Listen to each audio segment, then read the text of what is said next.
Imaginez un instant que chaque conversation que vous avez eue aujourd'hui, chaque email que vous avez envoyé, chaque recherche que vous avez effectuée sur Internet ait été observée, analysée, disséquée. Et maintenant, imaginez que cela dure depuis des décennies, sans que vous ne le sachiez.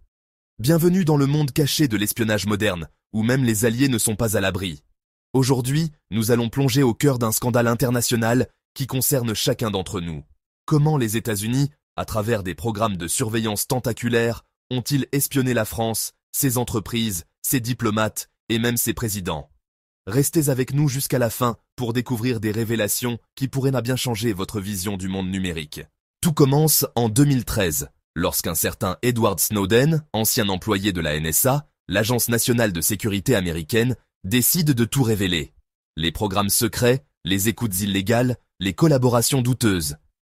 Il dévoile au grand jour un système de surveillance mondiale, où personne n'est épargné, pas même les plus proches alliés des États-Unis. Parlons d'abord de PRISM.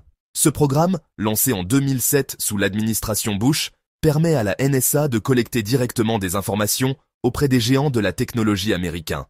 Google, Facebook, Microsoft, Apple. La liste est longue. Mais qu'est-ce que cela signifie concrètement? Imaginez que vous êtes un employé d'une entreprise française. Vous échangez des emails avec un partenaire américain via Gmail. Ces emails, qui devraient être privés, sont potentiellement accessibles par la NSA. En effet, grâce à Prism, la NSA a pu accéder aux données stockées dans les centres de serveurs de ces entreprises. Emails, messages instantanés, appels audio-vidéo. Rien n'échappe à leur regard. En 2013, des documents classifiés révèlent l'ampleur du programme. La France, comme beaucoup d'autres pays, est directement concernée.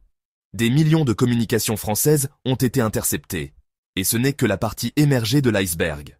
Ensuite, il y a XKeyscore. Si Prism est une fenêtre ouverte sur les données, XKeyscore est une véritable loupe sur nos activités en ligne. Ce programme permet à la NSA de surveiller en temps réel un large éventail de communications Internet. Email, chat, recherche web. En juillet 2013, le journal allemand Der Spiegel révèle que XKeyscore permet à la NSA de surveiller des cibles spécifiques, y compris des citoyens français ou des diplomates. Par exemple, si un diplomate français effectue une recherche en ligne sur une négociation en cours, la NSA peut le savoir instantanément. Les implications sont énormes. Cela signifie que des informations sensibles, stratégiques, peuvent être interceptées en temps réel. Mais comment la NSA parvient-elle à intercepter autant de données? C'est là qu'intervient le programme Upstream. Contrairement à Prism, qui passe par les fournisseurs de services Internet, Upstream cible directement les câbles de fibres optiques sous-marins. Ces câbles, qui sont les artères du web mondial, transportent des milliards de données chaque jour. En interceptant les données directement à la source, la NSA s'assure un accès sans précédent aux communications internationales. Les câbles traversant l'Atlantique, reliant l'Europe aux États-Unis, sont particulièrement visés. Ainsi, les communications des entreprises, des institutions, des gouvernements européens, y compris la France, sont potentiellement compromises. Les révélations de Snowden ne s'arrêtent pas là. Elles touchent également le cœur de la diplomatie française. En 2013, il est révélé que la NSA a espionné des ambassades et consulats de la France. L'ambassade française à Washington et la mission française aux Nations Unies à New York ont été ciblées par des écoutes électroniques américaines. Des appareils d'écoute sont placés dans des bureaux sensibles, des téléphones sont surveillés, les communications entre le ministère français des Affaires étrangères et ses diplomates sont interceptées. L'objectif? Recueillir des informations sur les positions françaises dans les négociations diplomatiques. Prenons le cas des négociations sur le programme nucléaire iranien en 2013. La France, avec son siège permanent au Conseil de sécurité de l'ONU, joue un rôle clé. La NSA surveille alors les communications des diplomates français pour connaître la position de la France sur certains points cruciaux. Les entreprises françaises sont également dans le viseur. L'espionnage industriel est une réalité qui, bien que souvent évoquée, est difficile à prouver. Pourtant, des exemples concrets existent. Airbus, fleuron de l'industrie aérospatiale européenne, en a fait les frais. En 2014, des rapports indiquent que la NSA a mené des opérations d'espionnage contre Airbus. Des cyberattaques ont révélé des informations commerciales sensibles. Ces données auraient été partagées avec Boeing, le principal concurrent américain d'Airbus. Résultat, Boeing peut ajuster ses offres, être plus compétitif, remporter des contrats au détriment d'Airbus. Le secteur de l'énergie n'est pas en reste. Des entreprises comme EDF, Engie ou Total, qui opèrent sur des marchés internationaux stratégiques, sont également ciblées. En obtenant des informations sur les projets et les stratégies de ces entreprises, les États-Unis peuvent influencer les marchés, favoriser leurs propres entreprises et avoir un avantage certain dans les négociations internationales. Et si je vous disais que même les plus hauts dirigeants français ont été mis sur écoute? En 2015, Wikileaks publie des documents montrant que la NSA a espionné les présidents français Jacques Chirac, Nicolas Sarkozy et François Hollande. Nicolas Sarkozy, président de 2007 à 2012, a critiqué vivement les pratiques financières américaines après la crise de 2008. Les États-Unis, inquiets de ses positions, ont décidé de surveiller ses communications. La NSA veut connaître sa position vis-à-vis de la régulation bancaire mondiale, anticiper ses actions, ses discours.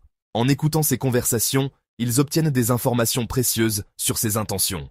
François Hollande, en fonction de 2012 à 2017, a dû gérer la guerre civile en Syrie. Les États-Unis cherchent à connaître la position française sur le soutien aux forces rebelles syriennes, sur la possibilité d'une intervention militaire. En espionnant ces communications, la NSA peut ajuster sa propre stratégie, anticiper les actions françaises et influencer les décisions internationales. Mais comment est-il possible que les États-Unis puissent espionner un pays allié avec autant de facilité? La réponse réside en partie dans la collaboration avec d'autres services de renseignement. La NSA collabore étroitement avec des agences comme le GCHQ britannique. Cette coopération permet de contourner certaines restrictions. Par exemple, si les États-Unis ne peuvent pas légalement espionner une cible en France, le Royaume-Uni peut le faire et partager les informations avec la NSA. C'est le principe du réseau des Five Eyes, une alliance regroupant les États-Unis, le Royaume-Uni, le Canada, l'Australie et la Nouvelle-Zélande. En 2015, des informations révèlent que la France a été surveillée indirectement grâce à ce réseau. Des personnalités du monde des affaires, des journalistes, des responsables politiques. Personne n'est à l'abri. L'ère numérique offre de nouvelles opportunités pour la surveillance. Les réseaux sociaux, les applications, les services en ligne collectent une quantité astronomique de données sur leurs utilisateurs. Et ces données sont une mine d'or pour les agences de renseignement. Facebook, Google, Apple. Ces entreprises collectent des données de géolocalisation, des historiques de recherche, des contacts personnels. Les États-Unis peuvent utiliser ces informations pour surveiller indirectement les citoyens et les entreprises françaises. Lors des manifestations des Gilets jaunes, en 2018 à 2019, les services de renseignement américains ont pu obtenir des informations sur les tendances des réseaux sociaux, la géolocalisation de certains groupes de manifestants, les discussions en ligne autour du mouvement. Cela leur permettait d'anticiper les actions du gouvernement français, de mieux comprendre les dynamiques sociales et économiques en France et d'ajuster leur propre politique en conséquence. Mais l'un des aspects les plus insidieux de cette surveillance réside dans l'exploitation des infrastructures physiques du web, les câbles sous-marins. Les câbles de télécommunications sous-marins sont essentiels. Ils transportent plus de 95% des communications intercontinentales. En interceptant les données directement sur ces câbles, la NSA accède aux communications des entreprises et des institutions françaises. En 2013, le magazine allemand Der Spiegel révèle que les États-Unis, avec l'aide du GCHQ britannique, interceptent massivement les données qui transitent par les câbles sous-marins reliant l'Europe aux États-Unis. Les États-Unis ne se contentent pas d'espionner des pays comme la France ou de grandes puissances économiques. Même un pays neutre comme la Suisse se retrouve sous l'œil de la NSA. Et pour cause, ce petit pays riche joue un rôle stratégique mondial. Son secteur bancaire, légendaire pour son secret, attire les fortunes du monde entier, tandis que ses institutions académiques et centres de recherche produisent des avancées technologiques et scientifiques de pointe. Les États-Unis, soucieux de maintenir leur avantage stratégique, ont donc ciblé la Suisse avec des méthodes d'espionnage dignes des plus grands romans d'espionnage. Au cœur de cette surveillance, on trouve Sun Microsystems.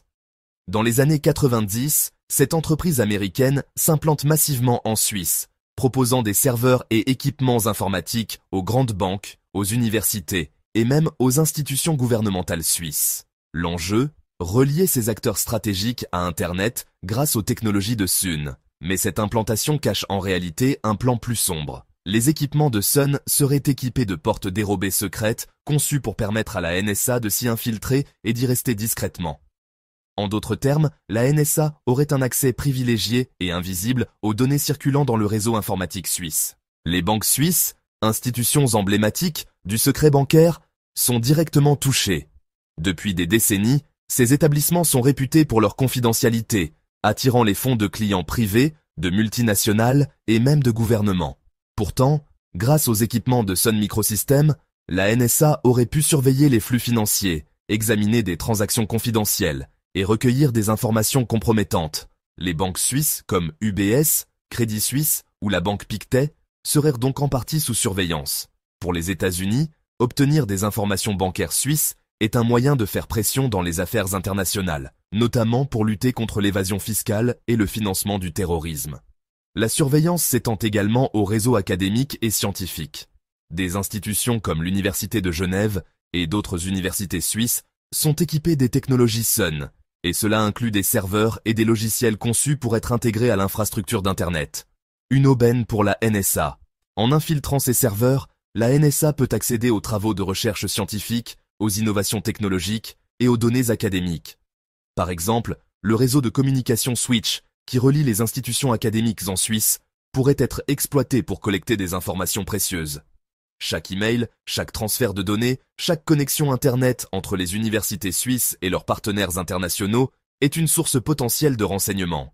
La confirmation de cette infiltration a été révélée en 2016, lorsqu'un mystérieux groupe de pirates, les Shadow Brokers, diffuse sur le web une quantité impressionnante de données de la NSA.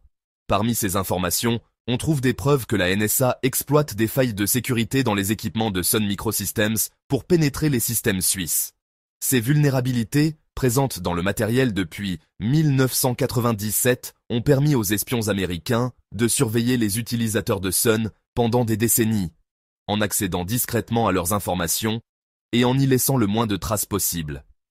C'est comme si un cambrioleur entrait dans votre maison avec un double des clés et y retournait quand bon lui semble, sans jamais être repéré. Et cette surveillance ne se limite pas aux équipements informatiques. La mission diplomatique américaine à Genève est également un point stratégique pour la NSA. Genève est une ville centrale pour la diplomatie internationale et l'économie mondiale, avec des organisations comme l'ONU, la Croix-Rouge, ainsi que des milliers de conférences et réunions de haut niveau chaque année. La NSA a donc une antenne permanente au sein de la mission diplomatique américaine à Genève, ce qui lui permet d'opérer dans cette ville stratégique et de surveiller les institutions internationales, les banques et les diplomates étrangers. Cette antenne de la NSA renforce encore l'étendue de la surveillance américaine en Suisse. Un autre exemple marquant de cette surveillance en Suisse concerne les négociations entre la Suisse et les États-Unis sur des questions fiscales et de transparence bancaire. Au début des années 2000, des pressions internationales grandissent pour que la Suisse lève son fameux secret bancaire. Des discussions tendues ont lieu entre les deux pays, et grâce à son réseau de surveillance, la NSA aurait été capable de recueillir des informations cruciales sur les discussions internes des banques et des autorités suisses. Cet espionnage permettait aux États-Unis de mieux orienter leurs négociations et de faire pression sur la Suisse pour obtenir des accords favorables. Pour les acteurs de l'espionnage, Genève est aussi un terrain de jeu stratégique. La ville héberge de nombreux sièges sociaux et filiales d'entreprises internationales, notamment dans les secteurs de la finance et de la pharmaceutique.